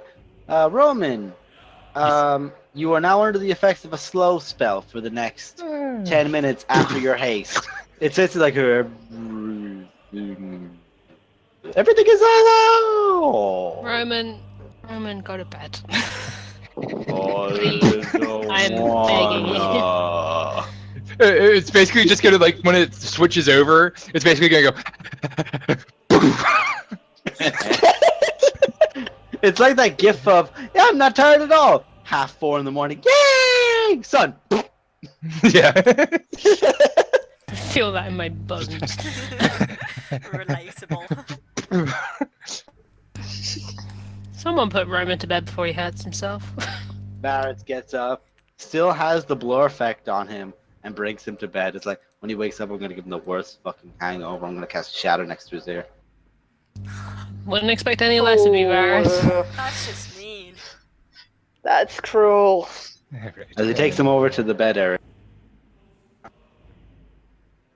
As Roman is being carted away by Varys, you do hear Bugman just going bow, bow, bow, bow into his mug. By the way, guys, he's just drinking Bugsman's like it's nothing. But for Yeah. him, it is nothing. Oh yeah, of Cool. course. Choose your own Yes, I- poison, you know. And they Yeah, said he made his because nothing was strong enough. I'm betting his blood is basically Budsman's. In fact, it would be by definition. It literally would be Bugman's. Yeah. Shit. So You're right. Ciaran's Broke a not- glass. Oh, crap. Oops. Oh, Be what? careful. Shit. Let's take this opportunity to have a small break. Yeah, I need to pee. Yeah, We'll let's be do it. back in a couple of minutes, folks. Don't forget to shop at Game Team. For all your replacement glasses! Hey! We'll be back. Ba-ba-da-ba.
Doing that caused me to nearly destroy a keyboard. Excellent. I am T-posing in spirit. And we're back. Welcome back, ladies and gentlemen. The Sphinx did not come back in and just steal the Bugsmans. And we were all doing mocap Totally. T-pose. So, guys, I will basically leave this to a little bit of a roleplay session for you for a bit, and then I'll just call it when I want to wound it up for the afternoon. You mean wind it down, not up? Bitch. Wind it up. Because if we're gonna wind it up, I mean, you gotta bring me back in. Bitch. But... I'm not interested in dying this evening, so we're gonna shut the fuck up. Wait, are we supposed to be winding up, Das?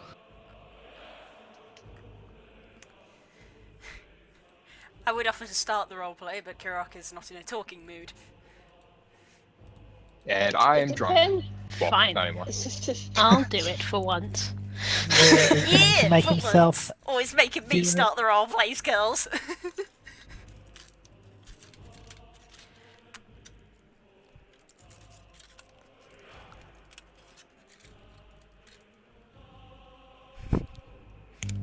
Well.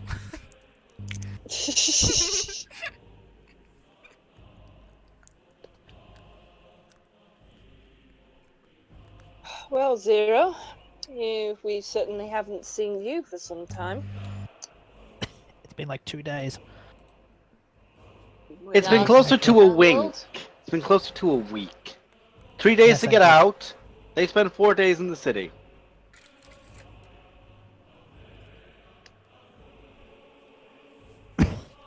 So, talk to the Emerald Enclave.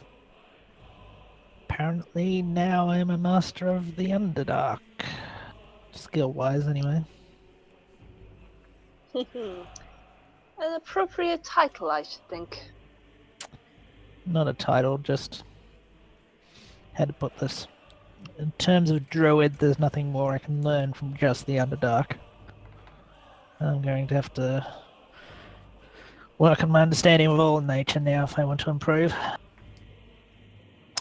This concerns me. Imagine you saw what just happened to that poor Garisto. Well, yeah, I'm sure he deserved it, but we're all starting to wield the sort of power that, well, ends wars, but starts them as well. It is always a thing with nature, is that what once was gone will always return. Mm, I have faith. well, Glory has faith. Both Anyway. Glory and I have faith. As you guys are talking about faith, you just see a little purple energy appear in the chair next to you, and then there's just a slightly fucked up Roman right next to you both. Go, someone mention faith? Hey! God's sake, Roman, go to bed. Nah, I'm good. I don't know why everybody's talking so slow as well. Like, what the hell is going on? Dear, Like, it is. Roman, either get a pint of water or go to bed. But I'm not Roman is drunk. currently in the my stage of being drunk. And everyone knows me at that stage of Daz. So I believe I Love owe you, but drink everyone water. here a debt. So I've got a few things to do. I believe for Roman I have to kill a Kraken. Yeah, something like that. Glory, I've got some family issues to deal with. For a hoity-toity elf, I have to deal with some bounty hunters. Not sure what I'd have to do for the more faithful of our group, so I don't know.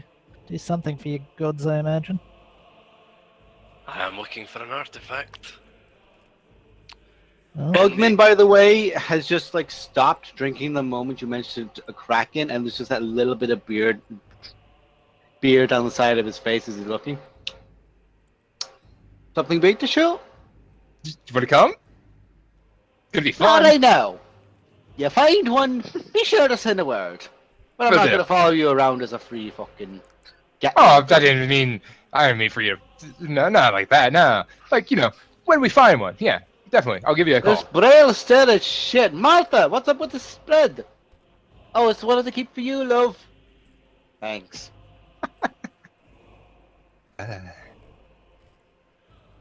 The only debt that you have to me, Zero, is the one you currently have to the Emerald Enclave. Well, they do sort of. Look, apparently I'm on the path, and it's a long way off to becoming, mostly probably because of the lack of numbers they have in that department, an Archdruid of the Underdark.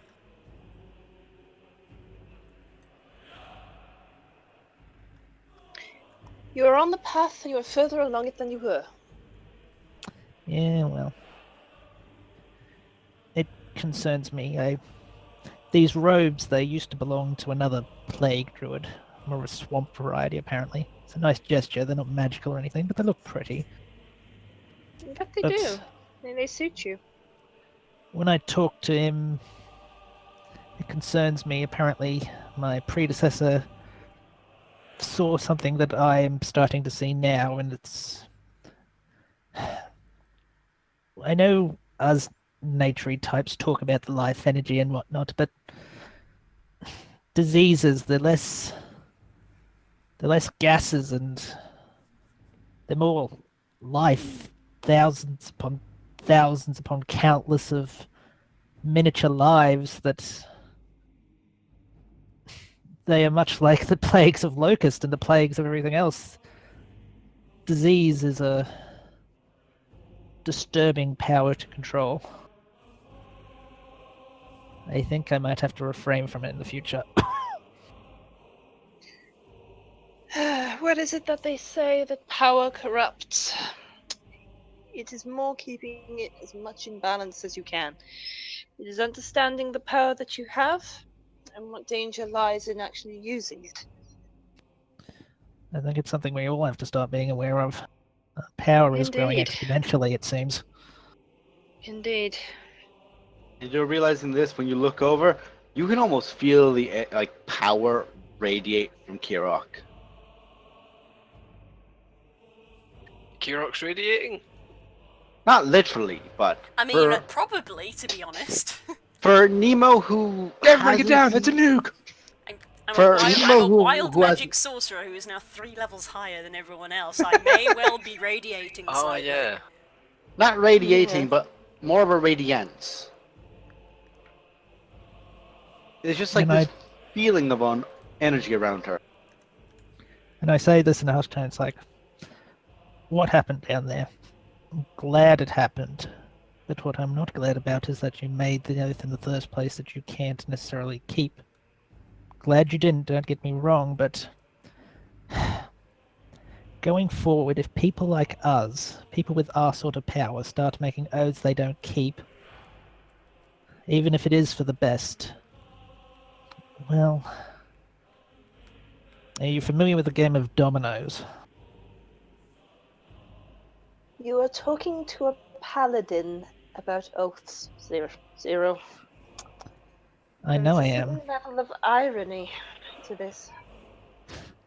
And the irony, I'm talking to somebody a paladin who broke an oath to me of all people. My oath is to protect life and to maintain the balance.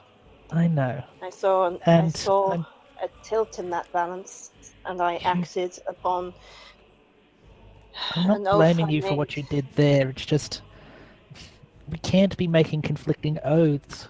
We can't be throwing our weight around in such ways that may very well start wars. And this is why I always refer to the balance, Zero.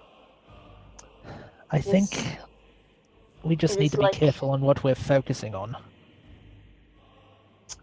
Indeed, I agree with you on that. And also,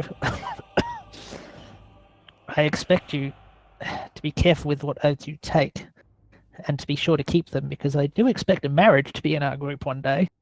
And I want you and Glory to be together for a long time. Hey, Glory, when are you going to make an honest yes. woman out of her? Glory pretends not to hear you. Glory, you're right next to him. You hear everything. Oh, Glory hears him. Pretends like she didn't. Make a deception check. Shit. I would like to cast Detect Thoughts on myself. So you can read her thoughts? Fuck all of So I you. can kind of read everybody's thoughts. Yes. Well, we're making a decision. Okay. Make a deception check. It's not bad for her, but it's not great. 0, would you like to make an insight check? Sure.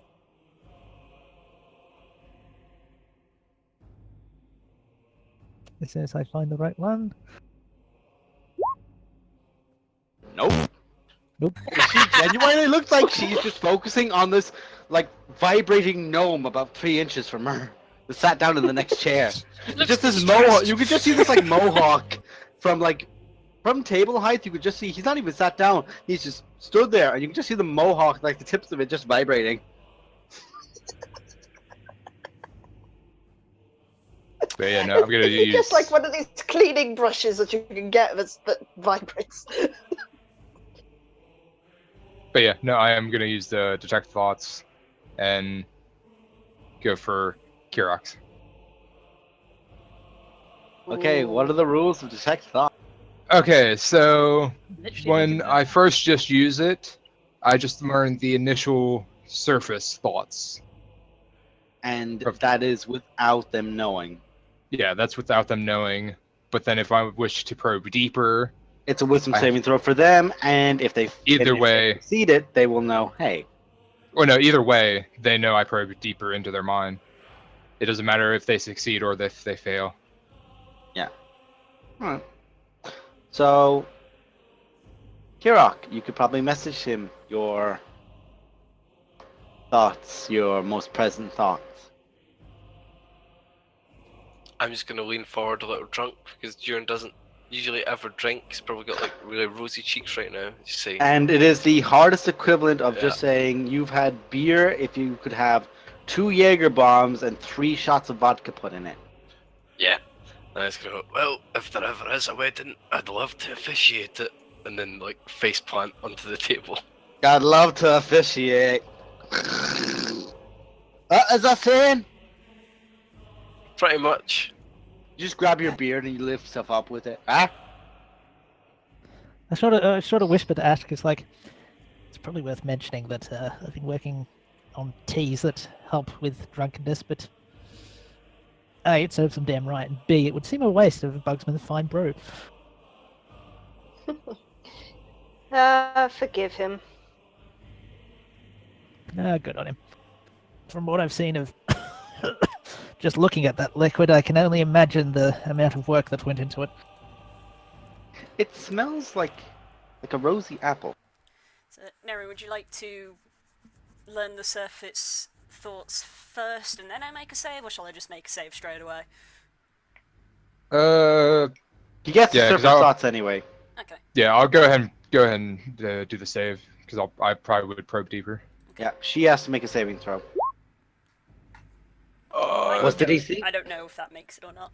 That probably makes. you Bear in beat mind, it. with the Pact Keeper rod, you do get an increase of your DC by 1. Yeah, it's only a 15. Weirdly, still. Wow. Yeah. If it succeeds, the spell ends. Actually, look over to Bugsman's and say, I would be remiss since we have its creator here, not to at least ask for a hint of how you made this amazing brew. I'll bled into a cask and I let it permeate.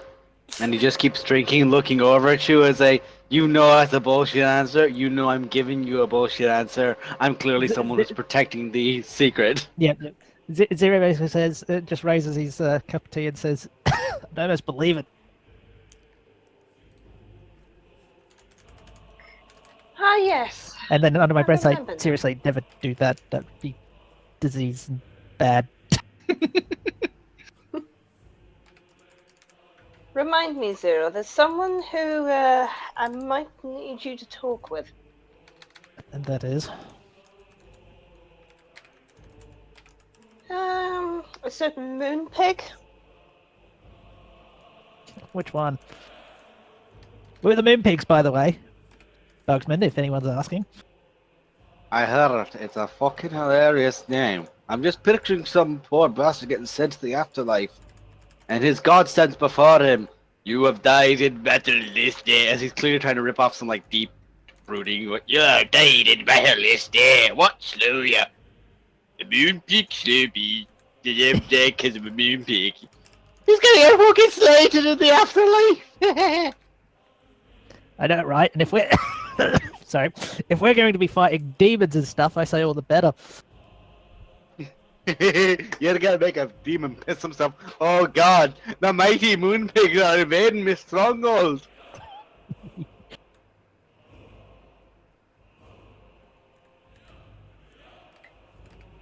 You say which moon pig. You know specifically which moon pig I refer to. The moon pig. Mr. Turkington of Turkington fame. Indeed. How is our noble sir doing? Well, I haven't heard from him since the underdog. I that a dare say I fact? miss him. You've been unable to call upon his aid?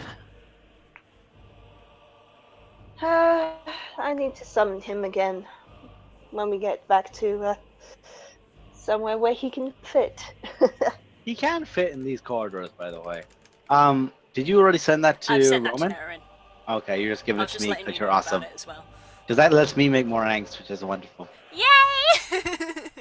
Also, I've kind of thought of like the name of the place you were from was the Everpeak, because that just sounds like a badass name. I thought that was its name on the Oh, map. cool. Now it is your I name. thought it was the name on the map. You were like, you're from there. And I was like, okay.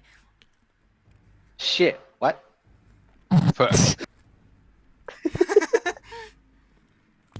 No, it's Grey Peak. GM decision. Remember. You are from the Everpeak in the Grey Peak Mountains. It's the range, and you're from that particular mountain. There. I'm It's good. the highest one on it. Okay. Did you say, honey, that Turk can actually fit? Not in the pub, but he can definitely No. fit in, say, the exterior. Like he could fit in the hallways and everything. So I could bring him in if you'd like. I'm already bringing him in. Yes, you are.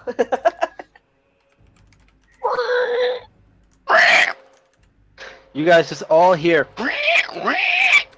as now there is a very big boorish snout just like poking across the side of the entrance to Bugman's. To which Bugman looks out, smirks, I'm gonna give that pig some Bugmans. You, Bugman, sir? you Sir Bugsmans, are a nobleman and a gentleman. I introduce you to Sir Turkington. The moon pig. Ah, Sir Turkinsons. Bottoms up. He just puts the flask up to him and I'm gonna make Turk do a constitution save throw. Oh my god, it's like Trinket. Oh! The only difference is he has advantage because his paladin is a dwarf. Hey! Hey, it's a good pig. Turk rolled an 18 and a 22. He's a hearty thing, and he just, as the small keg is being pulled away, Turk's mouth and nozzle just kind of reaches back up like, yeah, no, more. You ought to get one at it. Yeah. Zero just chuckles and says, I think the pig's growing a beard. He's taking on the family trait, I suppose.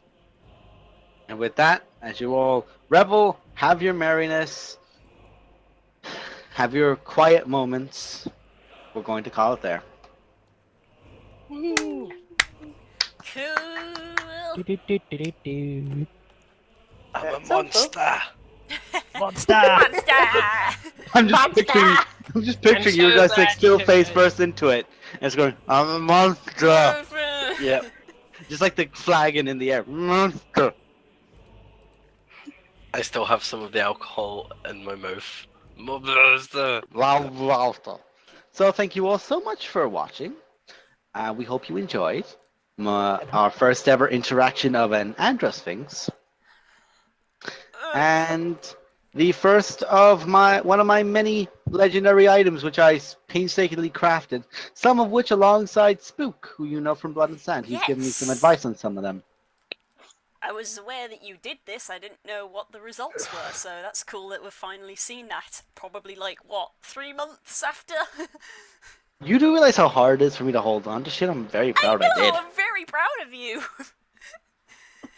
We'll see you next week, guys, for more Remember to shop at fun, Game Tea. Bye. angst and stuff. Yeah. Shop at Games Yeah. Tea. Shop at Game Tea. Bye bye. See you next Wednesday. Probably. Boy. Bye.